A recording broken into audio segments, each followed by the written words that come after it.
Hello বন্ধুরা, আশা করি সকলে ভালো আছেন। আজকে একটা মাছের রেসিপি নিয়ে এসে হাজির হয়েছি। একেবারে ভিন্ন স্বাদের মাছের রেসিপি। এই ধরনের মাছ হয়তো অনেকেই খান না, কিন্তু একবার যদি বানিয়ে খান না, তাহলে কিন্তু বারে বারে বাজার থেকে এই মাছটাই আনবেন। এটা হচ্ছে ভোলা ভেটকি মাছ, আর আজকে আমি রান্না করেছি পুরো মাংসের মতন। চলুন তাহলে রেসিপিটা বানিয়ে ফেলি। 1 কেজি মতো ভোলা ভেটকি মাছ আমি ভালো করে কেটে ধুয়ে পরিষ্কার করে নিয়েছি। তারপরে এর ভেতর দিয়ে দিলাম 1/2 টেবিল চামচ মতো লবণ, আর 1/2 টেবিল চামচ মতো হলুদের গুঁড়ো, 1/4 টেবিল চামচ মতো লঙ্কার গুঁড়োও দিয়ে দিলাম, আর দিয়ে দিচ্ছি 1 টেবিল চামচ মতো সর্ষের তেল। এবার মাছের গায়ে মশলাটাকে খুব ভালো করে মাখিয়ে নেব। একবার যদি আমি যে পদ্ধতিতে বানিয়েছি সেই পদ্ধতিতে মাছটা বানিয়ে খান, আপনাদের কিন্তু এর স্বাদ মুখে লেগে থাকবে। আর বাজার থেকে আপনারা এই ভোলা ভেটকি মাছই কিনে আনবেন এই রেসিপিটা বানানোর জন্যে। 1 প্লেট ভাত কিন্তু এটা দিয়ে খাওয়া হয়ে যাবে। কষা মাংসের মতো টেস্ট হয়েছে, এতটাই টেস্টি হয়েছে। প্রতিটা মাছের গায়ে কিন্তু মশলাগুলো খুব ভালো করে মাখিয়ে নিলাম। এবারে আমি 2খানা মাঝারি সাইজের পেঁয়াজ নিয়ে নিয়েছি। পেঁয়াজের খোসাটা কেটে বাদ দিয়ে দেব। আমি যে পরিমাণ মাছ নিয়েছি তাতে 2খানা পেঁয়াজই যথেষ্ট। বন্ধুরা, রেসিপিটা শেষ পর্যন্ত দেখুন, অসম্ভব টেস্টি। আর বানানোটা কিন্তু একেবারেই সোজা। পেঁয়াজটাকে আমি টুকরো টুকরো করে কেটে নিচ্ছি। 2খানা পেঁয়াজই কাটা হয়ে গেছে, সরিয়ে রাখলাম। আমি এখানে 4খানা ছোটো সাইজের টমেটো নিয়ে নিয়েছি। এখানে টমেটোর পরিমাণটা একটু বেশি দেব, তাহলে কিন্তু বেশি টেস্টি হবে। আর টমেটোটাকেও আমি টুকরো টুকরো করে কেটে নিচ্ছি, সরিয়ে রাখলাম। এবারে আমি নিয়ে নিয়েছি 2খানা গোটা রসুন। এই মাছে একটু রসুনের পরিমাণটা বেশিই দেব। মাছে কিন্তু একটা আষ্টে গন্ধ আছে, তাই রসুন আর পেঁয়াজটা একটু বেশি পরিমাণ দিলে পারে গন্ধটা কিন্তু একেবারেই থাকবে না। রসুনের কোয়াগুলো আমি ছাড়িয়ে নিলাম। এবারে আমি একটা কড়াই গরম করতে বসিয়ে দিয়েছি, আর কড়াইয়ের ভেতর আমি দিয়ে দিচ্ছি 2 টেবিল চামচ মতো সর্ষের তেল। আমি সর্ষের তেলেই রান্নাটা করব। আপনারা যে কোনো কুকিং অয়েল ব্যবহার করতে পারেন।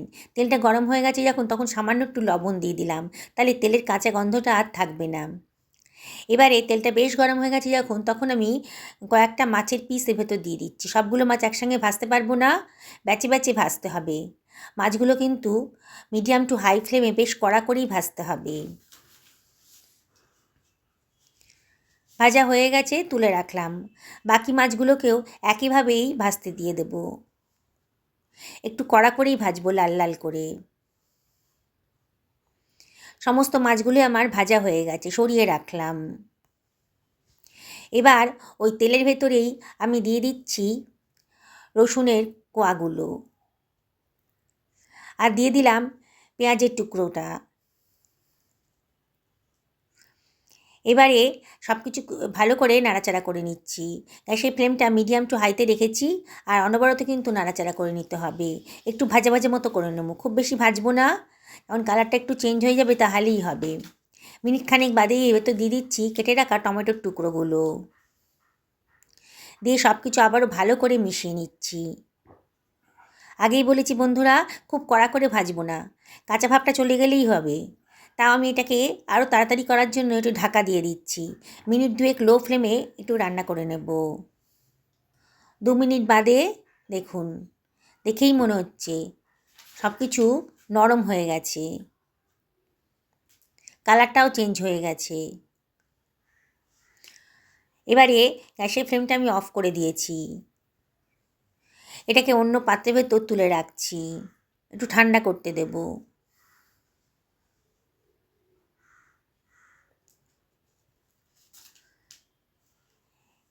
এবার এগুলোকে আমি ঠান্ডা করে নিয়েছি। বেশ ঠান্ডা হয়ে গেছে যখন, তখন আমি টমেটোর খোসাগুলো হাত দিয়েই ছাড়িয়ে দিচ্ছি। সব কটা টমেটোর খোসাই আমি ছাড়িয়ে ফেলে দিলাম। বেশ ঠান্ডা হয়ে গেছে যখন, তখন একটা মিক্সার গ্রাইন্ডারের ভেতর এগুলোকে আমি দিয়ে দিচ্ছি। বন্ধুরা, এভাবে রান্না করবেন, দেখবেন পুরো কষা মাংসের মতো স্বাদ আসবে। যেসব বন্ধুরা আমার রেসিপিটা দেখছেন অথচ এখনও আমাকে সাবস্ক্রাইব করেনি, তাদেরকে রিকোয়েস্ট করবো আমার চ্যানেলটা সাবস্ক্রাইব করার জন্যে। পাশে থাকা বেল আইকনটা অবশ্যই ক্লিক করে দেবেন, তাহলে আমার রান্নার নোটিফিকেশানটা আপনারা চটজলদি পেয়ে যাবেন। পুরোটাই আমি মিক্সার গ্রাইন্ডারে দিয়ে দিলাম। আর দিয়ে দিচ্ছি 1 ইঞ্চি পরিমাণ আদা কুচি। এবার এটাকে আমি গ্রাইন্ড করে নিচ্ছি। দেখুন কত সুন্দর একটা স্মুথ পেস্ট তৈরি হয়ে গেছে। কড়াইটা গরম করতে বসিয়ে দিয়েছি। কড়াইয়ের ভেতর তেল একদমই ছিল না, তাই এখানে আমি 2 টেবিল চামচ মতো সর্ষের তেল দিয়ে দিলাম। তেলটাকে বেশ গরম করে নিয়েছি। 1/2 টেবিল চামচ মতো গোটা জিরে দিয়ে দিলাম। আর দিয়ে দিচ্ছি খানিকটা দারচিনির টুকরো, সুন্দর একটা গন্ধ বেরোবে। 2খানা তেজপাতা কেটে টুকরো টুকরো করে রেখেছি, সেগুলো দিয়ে দিলাম। দিয়ে সব কিছু একটু নাড়াচাড়া করে নিচ্ছি। যখন সুঘ্রাণ একটা গন্ধ বেরোতে শুরু করেছে, তখন আমি এর ভেতর দিয়ে দেব গ্রাইন্ড করে রাখা মশলার পেস্টটা। গ্রাইন্ডারটা ধুয়ে অল্প জলও এর ভেতর দিয়ে দিলাম। দিয়ে এর ভেতরে দিয়ে দিচ্ছি 1 টেবিল চামচ পরিমাণ লবণ। দিয়ে সব কিছু আমি ভালো করে মিশিয়ে নিচ্ছি। গ্যাসের ফ্লেমটা মিডিয়াম টু হাইতে রেখেছি, আর অনবরত কিন্তু নাড়াচাড়া করতে হবে। এবারে আমি এর ভেতর দিয়ে দেবো কতগুলো বেসিক মশলা। 1/2 টেবিল চামচ মতো হলুদের গুঁড়ো দিলাম। আর দিয়ে দিচ্ছি 1/2 টেবিল চামচ মতো ধনের গুঁড়ো। আর দিয়ে দিচ্ছি 1/2 টেবিল চামচ জিরের গুঁড়ো। 1/2 টেবিল চামচের থেকে একটু বেশি লঙ্কার গুঁড়ো দিলাম। লঙ্কাটা নিজেদের পছন্দ মতো দেবেন। 1/2 টেবিল চামচ কাশ্মীরি লঙ্কার গুঁড়ো দিলাম। এটা কালারের জন্যে, সুন্দর একটা কালার আসবে। সব কিছু আবারও ভালো করে মিশিয়ে নিচ্ছি। অনবরত কিন্তু নাড়তে হবে। মশলাটাকে খুব ভালো করে কষিয়ে নিতে হবে।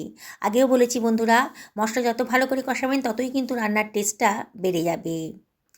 এবার এটাকে আমি ঢাকা দিয়ে রান্না করে নেব মিনিট 2-3 জন্য, একেবারে লো ফ্লেমে 3 মিনিট বাদে রান্না করার পর দেখুন কালারটা কিন্তু পুরো চেঞ্জ হয়ে গেছে, আর মশলাটাও অনেকটা কষানো হয়ে গেছে। আবারও খানিকক্ষণ কষিয়ে নেব।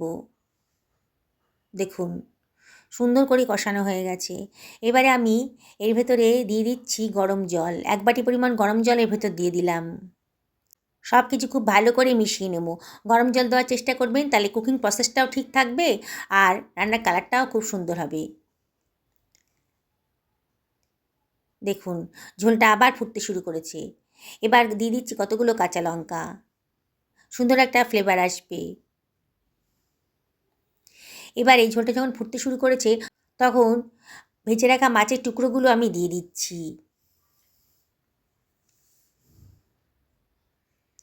সমস্ত মাছের টুকরোগুলোই আমি এর ভেতর দিয়ে দেবো। আর দিয়ে দিচ্ছি বেশ খানিকটা ধনেপাতা কুচি, দারুণ সুন্দর একটা ফ্লেভার আসবে।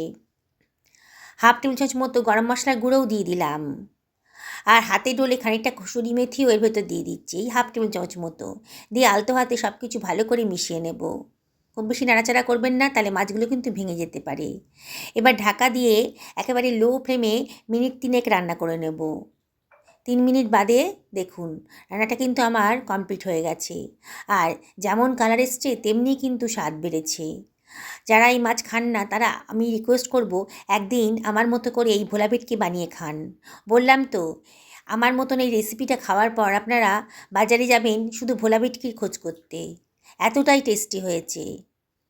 একবার বানিয়ে না খেলে তো বুঝতে পারবেন না কতটা টেস্টি হয়েছে। আমি একটা সার্ভিং প্লেটে এগুলো সার্ভ করে দিচ্ছি। দেখুন কতটা লোভনীয় হয়েছে। যেসব বন্ধুরা ফেসবুক থেকে দেখছেন তাদেরকে আমি রিকোয়েস্ট করব আমার পেজটা ফলো করার জন্যে। অসম্ভব টেস্টি হয়েছে। গরম ভাতের সাথে এই রেসিপিটা থাকলে আর কিছুই চাই না। দেখুন কতটা কালারফুল হয়েছে। আমি আবারও আপনাদেরকে রিকোয়েস্ট করব একদিন বাড়িতে বানিয়ে ফেলুন। পরিবারের সকলকে খাওয়ান, নিজেও খান। সুস্থ থাকুন, ভালো থাকুন। নমস্কার নেবেন।